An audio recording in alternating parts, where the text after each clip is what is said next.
about our diversity, equity, and inclusion initiatives, we're not here to give you the DEI training that we have been giving out in the community. We're here to talk about what we've done and talk about some of the community impacts that we've been able to achieve together. So there is a PowerPoint presentation that they'll bring up.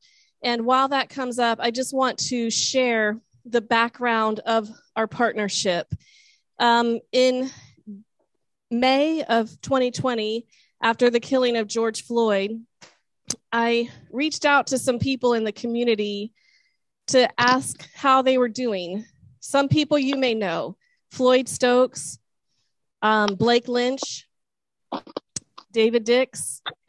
And in my conversation with David Dix, he said, you know, Una, you ought to bring a forum of people together to talk about what happened.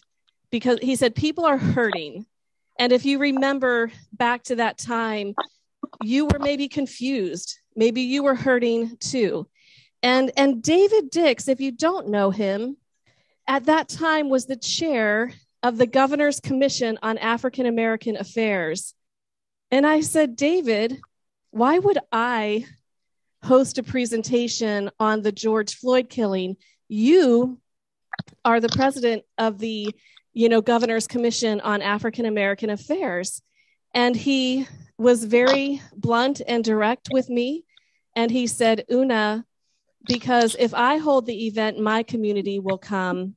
But if you hold the event, white people will come.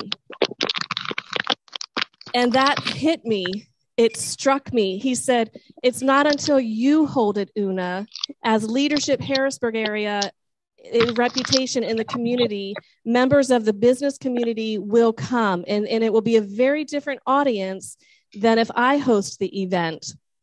And I was scared. I was like, what am I going to do? What do I know about this topic?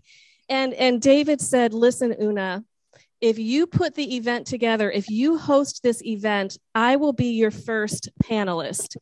And as he said that, okay, I said, well, David, it might just be you and me. It might just be you and me. I don't know what's going to happen, but I'll go ahead and I'll put the event together and we'll see who comes. So as a matter of fact, when we did that, notice the date, it was June 5th.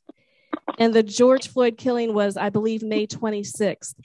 We were 2 weeks later and we pulled 9 panelists together to talk about the issues, to talk about solutions. This was on Zoom. We were all in a lockdown. Nobody was in person. We had over 300 people come to that Zoom conversation. Each panelist was supposed to have 10 minutes to speak and to share their perspectives. We went over 2 hours and people didn't leave. They stayed on the call. That video has been viewed now by over 1,000 people on the Leadership Harrisburg area YouTube channel. It's available for anyone to watch. It was a start. We started the conversation, and then what happened is people said, okay, what are you going to do next? And that's when I reached out to Joe and said, Joe, people want more. People were not ready for the conversation to end. For the first time in as long as I can remember, people were willing to have the tough conversation around diversity, equity, and inclusion that had been glazed over in the past. And it was, I don't know why. I think it was just a point in time that people were just, they've had it and people were ready to come together. So Joe and I got together, said, what can we do? We sat down around my office table. We're both wearing masks. We were at each end of the conference table and we just brainstormed. What can we do? What can we put together? So we started putting some pieces of a curriculum together. We started pooling our resources. We started using our own experiences and our own best practice. And Joe and I have known each other since 2006.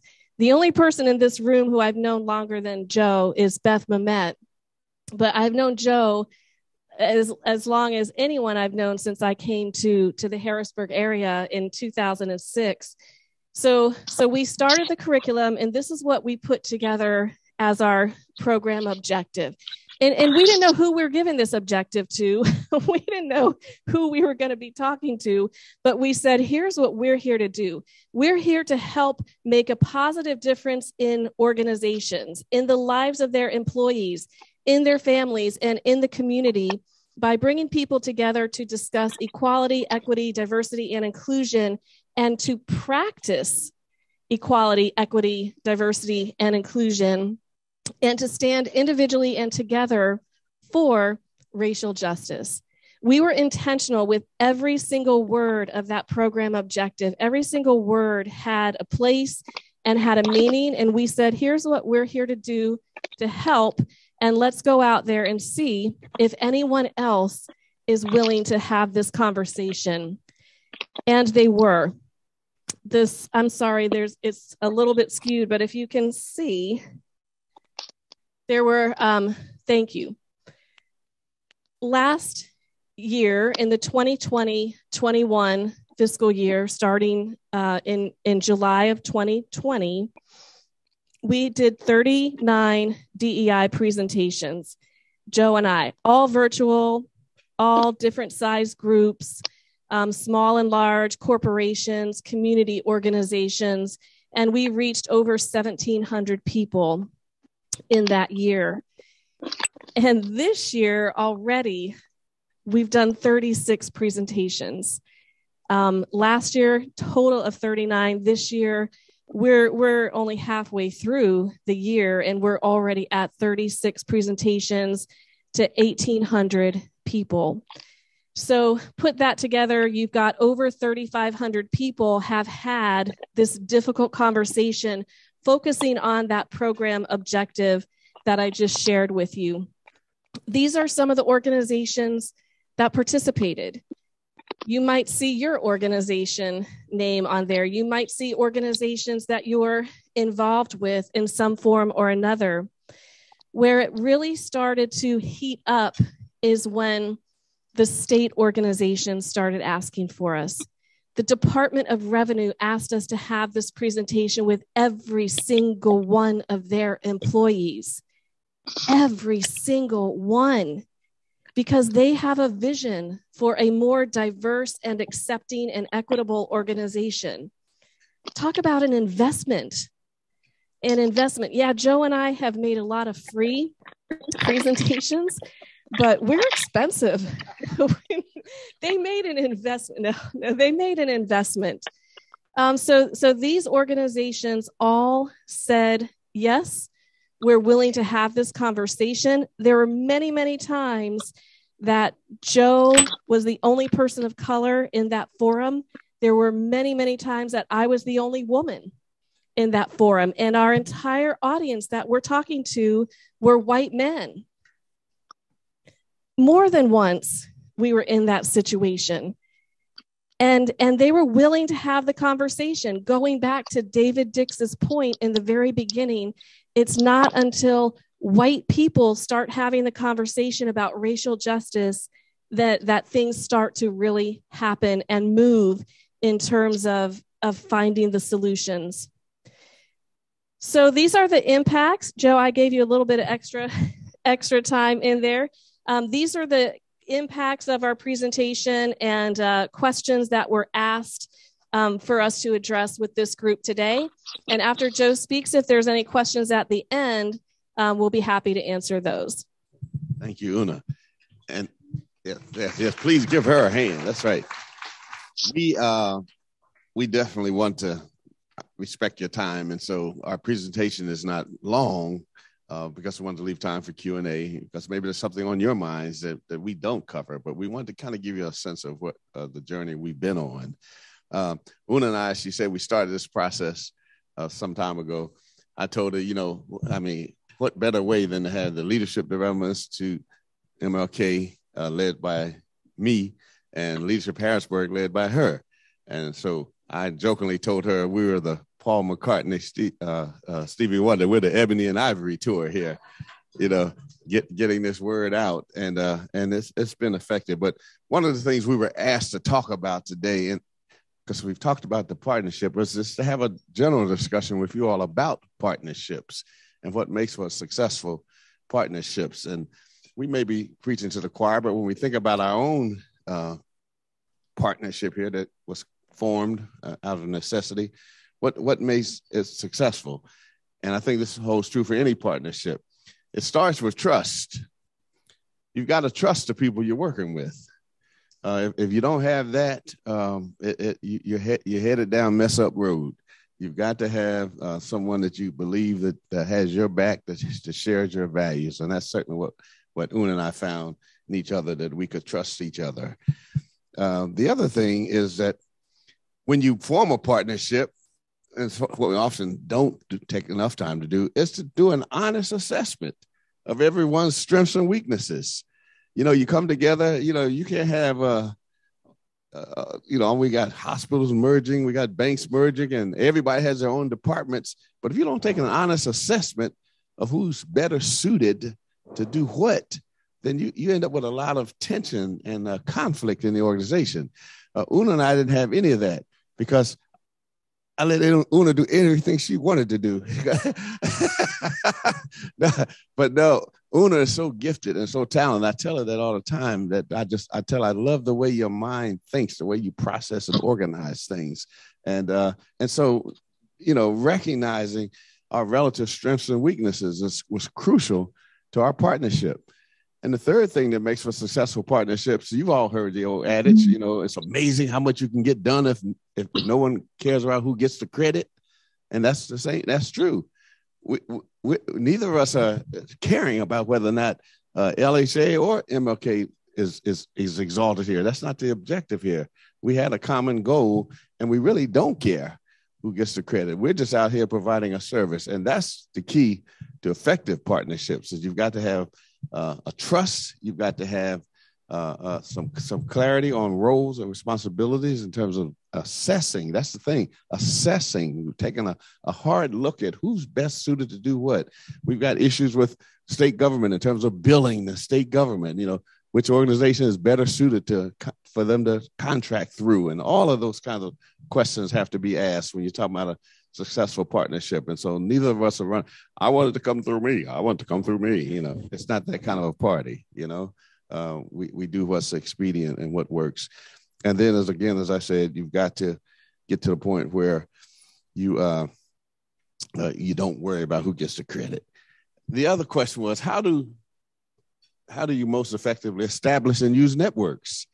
And I shared this with a group the other day with Dr. Ski, with some of his people at Hack His Leadership Group. And I told him, I was told by a friend something he used to say, and I use it now myself all the time. So I'm giving him credit this time. They say you give somebody credit the first time, and then after that, it's all yours, So, that's what they say. You say Reginald Guy, that was his name, the late Reginald Guy. Reginald Guy used to say, and then the next time I'll say it, I'll say some guy I know used to say.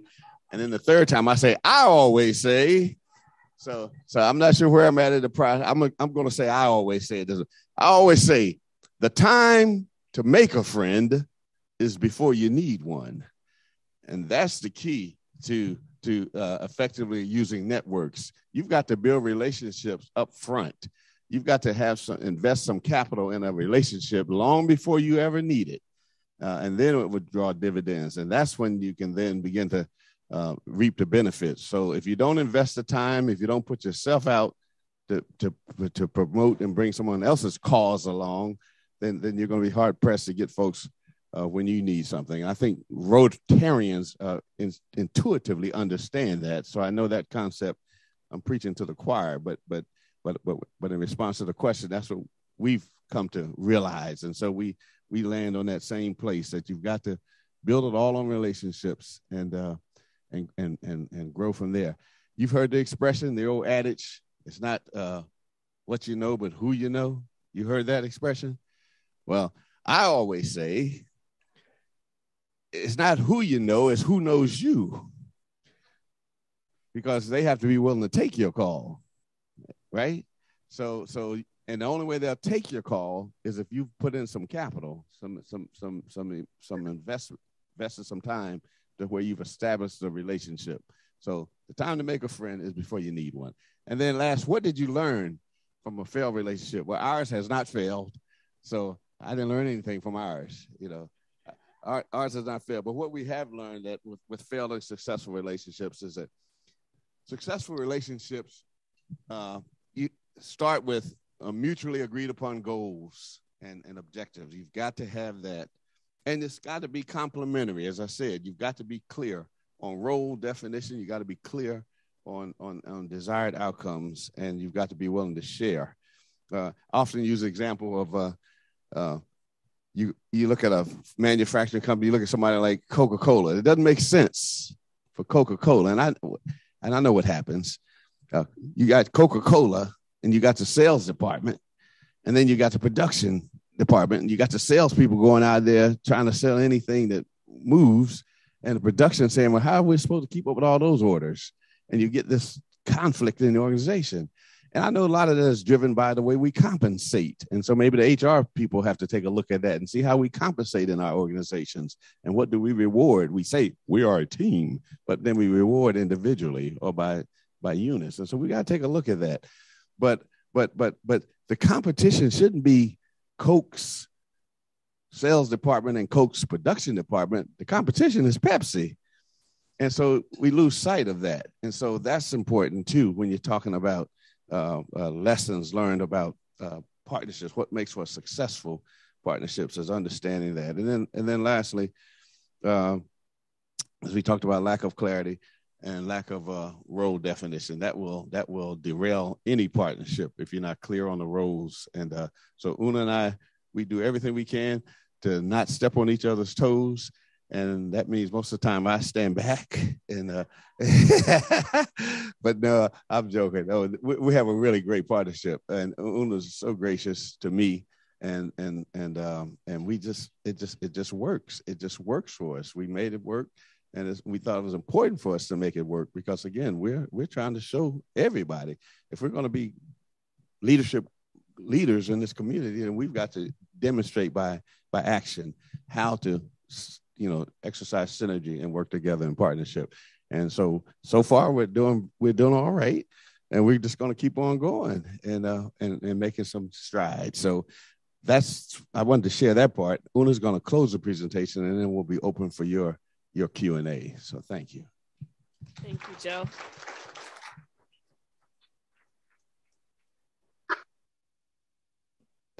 So this is basically the summary of what we're talking with in the organizations. We kind of end with this statement, which I actually borrowed. I heard what I always say. No, but this came from our Rotary International Director, Valerie Wafer, who was making a presentation about a year ago. And I loved it. And I said, Valerie, can you share that slide with me? Because I wanted to share it out with people in the community. If you can't see it from the side, diversity is a fact, equity is a choice, inclusion is an action, and belonging is an outcome. And when we're talking with people in this presentation, it starts with racial justice, but we're also talking about many, many layers of diversity. We're talking about gender diversity. We're talking about gender expression. We're talking about sexual orientation. We're talking about age diversity. We're talking about physical abilities and physical disabilities. So every element of diversity that you can think of, we address it head on with people.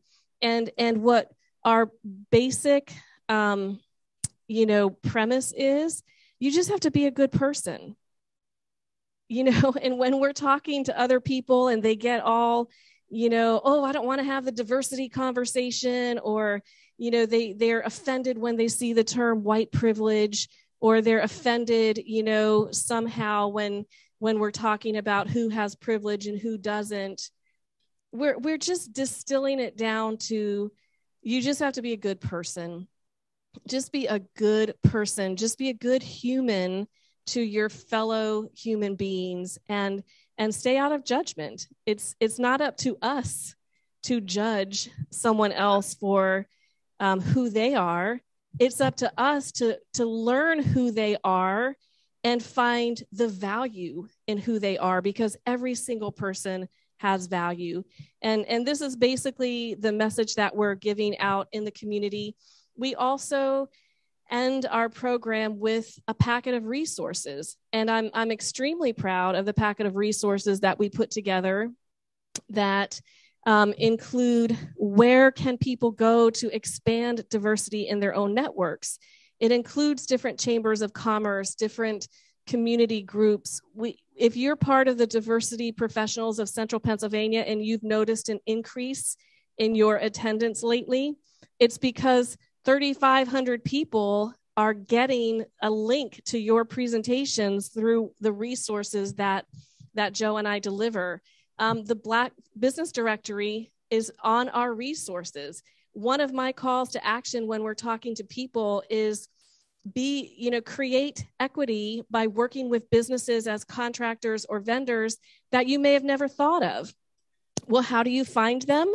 One place is to go into the Black Business Directory and look up and see who has services available that you may have never known before or never thought of before. So the resources that we hand out, I think it's a really comprehensive packet of resources that we're proud to give out, and people comment all the time on how useful the resources are.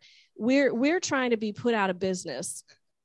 That's what we're trying to be put out of business, where there's not a need for facilitators to come in and host these conversations on diversity, equity, and inclusion, because we just want it to become natural and just become a part of our everyday lives, instead of something that can cause friction in companies and in individuals. So we have time, I think, Matt, for some questions. You had to be first. Do they need the microphone for questions?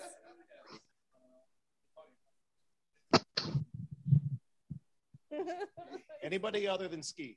Anybody other than Ski?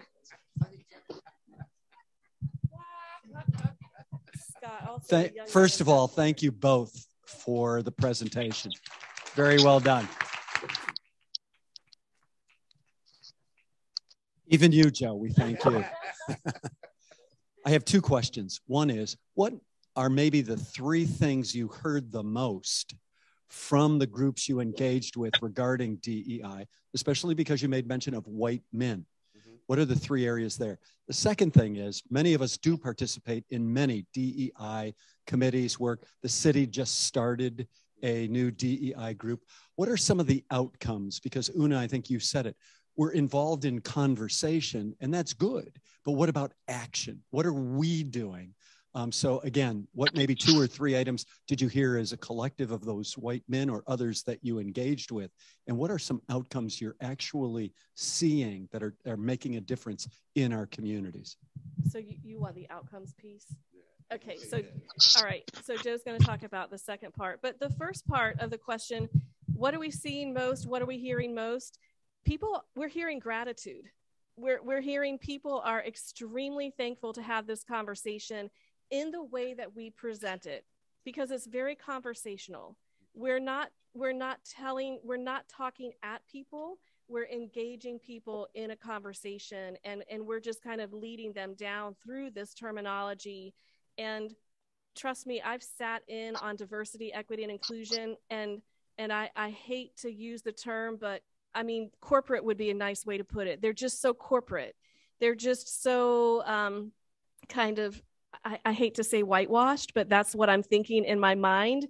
I've sat through some of Rotary International's DEI trainings, and they're a little bit better, but there's no interaction. And so with Joe and I, there's interaction. And that's where I think I've heard the most.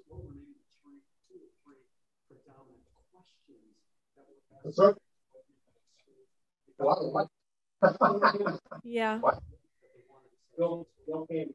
Yeah, I think the most common question is, how do I approach this subject? Like, people don't want to say something that's offensive. So the most predominant question is, what do I even say? How do I even start this conversation?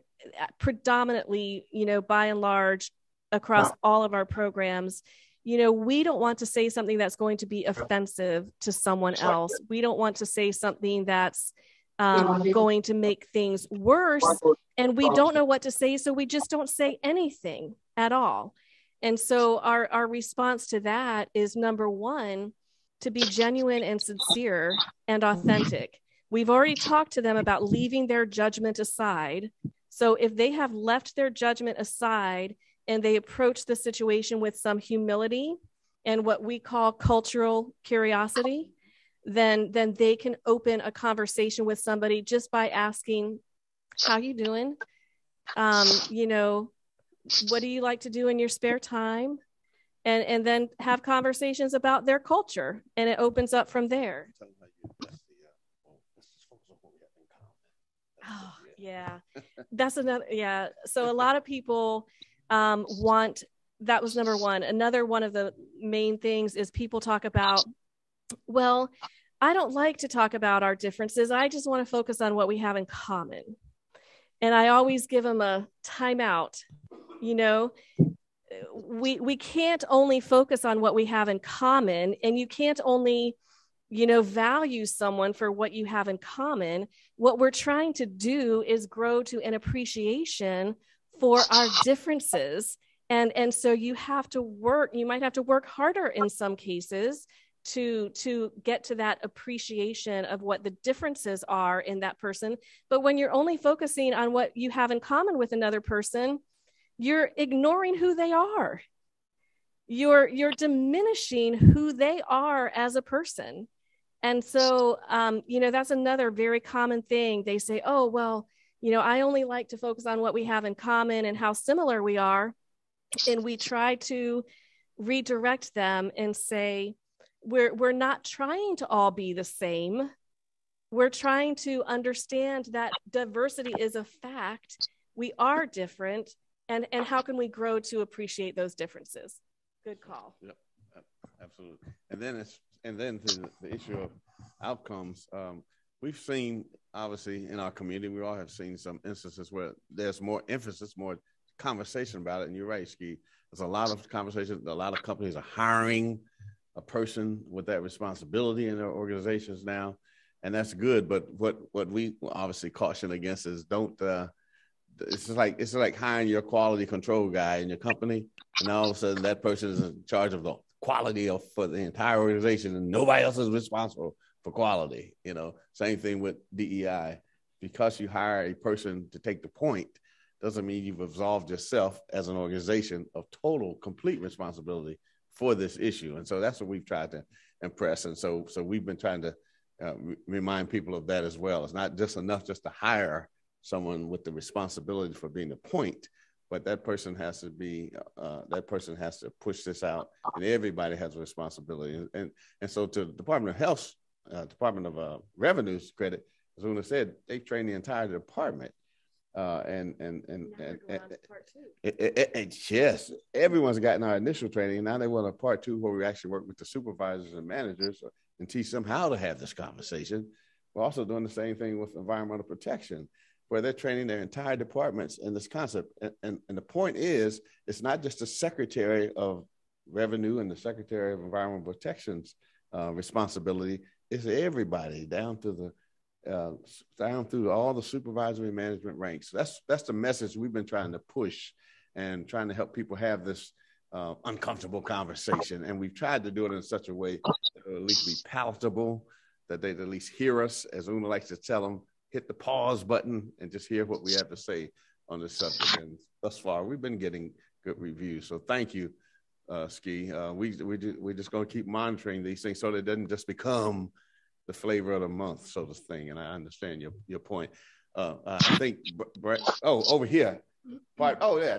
Hey, I'm not moderating this. We have a moderator. All right. You tell us who's next. This is what I think. This is not what I learned about or something like that, but uptown, since they're building new federations and all that, building the big building and stuff, and what's it called? Yeah, gentrification, and how maybe in a couple years the houses won't be the same. More white people will probably move in and stuff like that. How can not like how can you point it out, and how some people may feel about having to move out their homes, because of the housing prices and going up, and people taking those abandoned homes and building them up for more complexes and stuff, making the neighborhood more higher than it used to be, knowing that they might have to move out, knowing they might be homeless in years summertime. So let me first of all say, young man, there is a classic example of the benefits of the Nativity School and the work they're doing. Look at that young man. Clearly, as my dad would say, you use your head for more than a hat rack. That's clear. That's obvious, and so that is a challenge. And you're right. I mean, that is always an issue. This whole gentrification issue, and it's been a challenge forever. And I grew up uptown Harrisburg, and so that used to be my domain up there. So I see the changing landscape. And so we just have to keep educating, and communities have to also mobilize. If you see in some communities when developers want to build and put something in a community, the community will rally and say, not here, not in my backyard, the NIMBY thing. And that's what all of our communities have to do to try and stave some of that off, is to mobilize as a community. And it gets challenging. But again, there's power brokers who, for financial reasons, want to gentrify areas. So the only way to stave that off is obviously with the activism, but you've also got to have some relationship building. What I said earlier, you've got to be in tune with those decision makers, and that means you have to build some relationships long before you need those relationships. Otherwise, you can become victimized by that. So I'm not sure if that's specifically answers your question, because it's a very insightful, but also a very complex question. Thank you.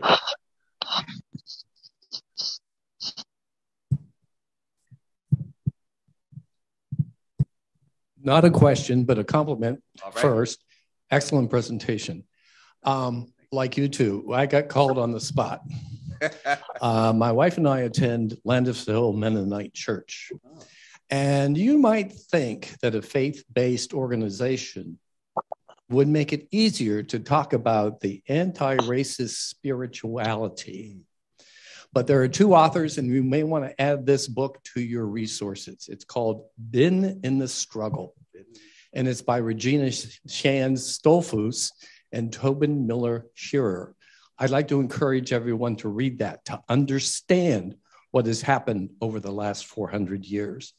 I got asked to be the moderator. You have it? No, I'm going to get that. Okay, it's on Kindle. And it is these two authors who are both professors at two different universities now. And their whole role is working together like you two. One happens to be Black, one happens to be white, but they have a partnership that sounds as much quality as yours. On the other side, the African-American lady has the power to say no, which was something a little bit different. If she doesn't think that it's right, she has the power to say no, because it's her history, her heritage. Excellent book. I had to moderate. I had to read it from Monday until Sunday to moderate a very difficult subject in what is a predominantly white church. Even in the Anabaptist churches around the country, this has not been a popular subject, and it has taken, they've been in it 30 years. So I hope you like working together. We do. Because you're just getting started. Thank you so much. Thank you. Dr. King publicly observed, as you well know, in his day, he said that the 11 o'clock worship hour is the most segregated hour in America. So we know that the church is still a fertile ground for improvement in this area. Oh, over here? I'm in charge now. Question. Yes, how do y'all address a diverse group without per se hurting us or singling out a specific group, but telling the truth and not sugarcoating things? Yeah. Yeah. So, one thing that we're really cautious about is that one single person doesn't represent an entire group of people. And so we really talk to the adults in our program. I don't know that we've worked with any student groups. We'd be happy to, but we talk with them about getting to know a person on an individual basis.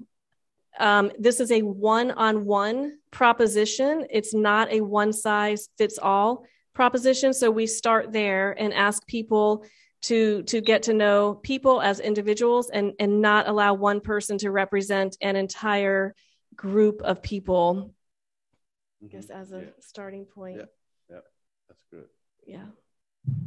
This is just a point of information. I'm the chair of the Camp Curtin Y, and many of you may not be aware, we are building 4 townhouses right behind the Y. And the reason why we are doing this is we feel that we need to be committed to the community. I'm very much aware of gentrification. And if you all remember, I did ask the mayor a question way back when he came here. I said, okay, we're good at 6th Street. And when you're at McClay, where you go from McClay to Division Street. And that is where the real issue is. So the reason we're doing this is to try to do it for 2 things. A commitment to the community, but as well as to get other people to step up to plate to do things in the community. Because the young man is absolutely right. When people do come in and buy that house from that senior citizen, their value may only be $25,000, but where are they going to go somewhere else to buy another house? So I just want you to know that there are those people in the community who are very much aware of that. Mm-hmm. And we do know that the federal courthouse and the archives building is on 6th Street and where you go from there. So I just want you all to know that there are people out there in the community who want to make the community a lot better. Because on one side, gentrification is bad, but in some areas, you got to call it as you see it. It's good as well.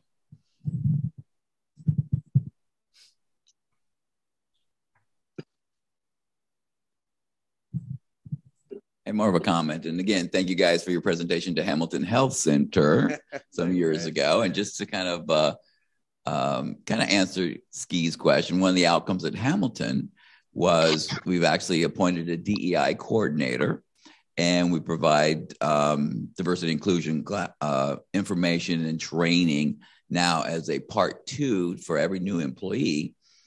So we had a part 1, day 1, now day 2. And then we also have made sure that every employee at Hamilton has received the training. So you guys kind of, spurred something on and got our leadership thinking. And under the leadership of Mrs. Peterson, it has been implemented. So thank you guys for that. Thank you. Great. What a wonderful ending. Yeah, that's right.